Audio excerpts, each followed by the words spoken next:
Hey guys, what's up? My name is Anthony, and welcome to another edition of BNA Sports Talk. And today we're talking Giants again, but I'm going to switch it up over the next couple of days. Probably, I'm going to try to upload some BNA Sports podcasts and get some of those recorded because I'm sick and tired of talking about the same team over and over again. But today we're talking about three things that I am absolutely confident that will happen with the Giants, and then three things that, as a Giants fan, I feel like I'm not allowed to say, but I am scared about these things coming true. So let's start off with me being scared. So I'm scared of a Barkley injury / an injury to our offensive line that really stunts the run game and hurts Daniel Jones. I'm concerned about that. We don't really have that great guard depth this year. Will Hernandez goes down, you put Shane Lemieux there, and all of a sudden you can see things like starting to deteriorate and things. Kevin Zeitler, he's pretty old. He may get one of those injuries. I don't want to talk about injuries. And talking about injuries, continue to talk about injuries. Saquon Barkley. What happens if he only plays 4 games this year? He has a big injury, and he can't come back from it, and all of a sudden the narrative is, oh, he's great, but like Odell Beckham Jr., he's not playing. He's a great leader. He's a better locker room guy. Are you going to be pressured to pay him $20 million? Because remember, Derrick Henry is probably going to get $18 million a year. He's the next up. Apparently his contract is imminent. I'm worried about that, and then we feel like we have to pay Saquon Barkley, but if we don't, it's a falling out, and we kind of look bad for not signing our number 2 overall pick. It looks like, we should have gotten Quentin Nelson. We should have gotten a Bradley Chubb. Something like that. So that's the first thing I'm scared of. The next thing is Flowers and Collins and Thomas and McKinney are the same. Now, Collins was a valuable option on our defense. He's a great strong safety, made a Pro Bowl, but we already have a box safety. I'm wondering with that free safety spot, whether that's really going to work out. Who's going to play there? Is it Julian Love, who's not really like an all over the field, feels like guy, not amazing in coverage, more better towards the line of scrimmage?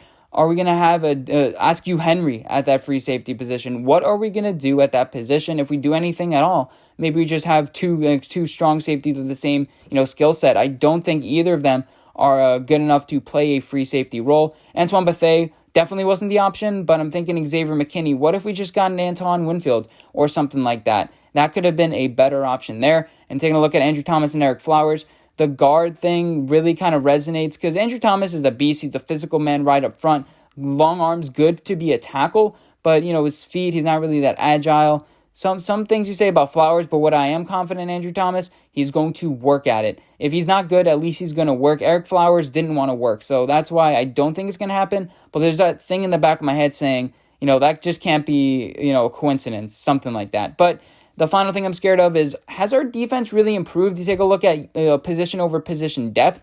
Our defensive line, it's gotten better because guys are 1 year older. They've gained more experience. So I guess, Leonard Williams, Marcus Golden, bringing them back, they're going to improve. And then obviously Dexter Lawrence, B.J. Hill, all those guys, Dalvin Tomlinson, they're going to be better. But I think Blake Martinez may be a downgrade from Alec Ogletree because although Alec Ogletree, missed some plays, he had the veracity just to make plays and do different things like that. Blake Martinez, every single interception is a tip ball or somebody else making a play, and he's kind of there for cleanup. I really do question why we signed a Blake Martinez. My best guess is, a Corey Littleton couldn't come here. They didn't want to come here. That would have been a very good option for the Giants to have. I don't think he's amazing in pass coverage. Hopefully, this whole Patrick Graham system, something he's familiar with, adds value to this team, whether it's teaching other guys or different things like that. And you take a look at Bradbury versus Jenkins. I like this upgrade. Bradbury's going to be able to chase whoever is going to be the number 1 wide receiver. He's going to be able to shut those guys down to a reasonable effect and not get burned for 3 touchdowns. Janoris Jenkins against Mike Evans. And then a Ryan Connolly injury, usually the second year after the ACL is when you improve. So I'm concerned about that. I'm also concerned about the cornerbacks not really getting that many reps. Who else besides, James Bradbury is going to be our cornerback? DeAndre Baker has legal problems. Julian Love had limited reps towards the end of last season. He looked sort of good, but, what is he going to look like? You drafted a 7th round cornerback, and then you have Sam Beal and Corey Ballantyne, who struggled immensely last year. In fact, I think Corey Ballantyne had a 30-something PFF grade, Put him on the outside and see how he works because he's more suited towards the outside, not in the slot, but we'll see this year. Now, let's turn positive. Let's talk about things that I'm confident in because, the beginning of the video is kind of depressing. So I'm confident that we'll have a top 5 defensive line. Again, I just mentioned it. Guys returning. We had 36 sacks last year. If Leonard Williams has, 5 sacks this year, that already goes up to 40. That's top 10 in the league. Last year, the Pittsburgh Steelers were amazing. They had 54 sacks. I think we can get 50 plus, maybe even 55 sacks this year. Take a look at scheming pressure, throwing all these different looks that teams are not going to be prepared for because of the Corona season. We play the Seahawks, we play the Browns, we play the Cincinnati Bengals. I think the Eagles' offensive line is overrated. I also think the Cowboys' offensive line is regressing, especially since we stole Mark Colombo from them. I think we can have a ruthless defensive line with guys that make plays. Guys are going to be able to strip the ball, and that's the guys that we brought in. So I'm confident that we're going to have a lot of sacks, a lot of turnovers on defense, especially, just fumbles and things. Not too much with interceptions, but just, fumbles and just getting the ball back. So I am confident in that. Next, Daniel Jones is going to have 4,000 passing yards plus and 30 touchdowns. And I'm going to do a more in-depth breakdown about, what stats we should expect from Daniel Jones this year in a later video. But for now, this is what I have. Now, I'm going to bet the over Daniel Jones touchdowns. I'm a biased Giants fan, but who cares? You have one of the highest paid wide receiver cores in the league. And let's flex that. We were paying, if you include Evan Ingram, that's a lot. It's almost $30 million to our wide receiver spot. And that's not really a recipe for success, but these guys are getting highly paid for a reason. Even if, Sterling Shepard goes down, we have an Alex Mack, a Benjamin Victor, who are hopefully, Corona willing, going to be able to play for us. And hopefully they're not cut off right off the bat based on the 75 potentially, roster that's going to get cut down before things even happen at training camp. Jason Garrett's going to have new looks.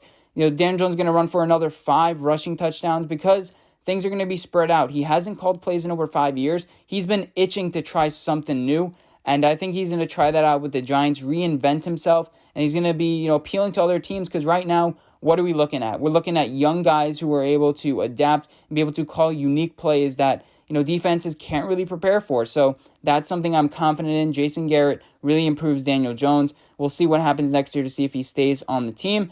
And then finally, Andrew Thomas is a beast offensive tackle. He's going to be the best offensive tackle in the draft, bar none. I don't really care. He's going to destroy whatever the Steelers, the Bears have to throw at us.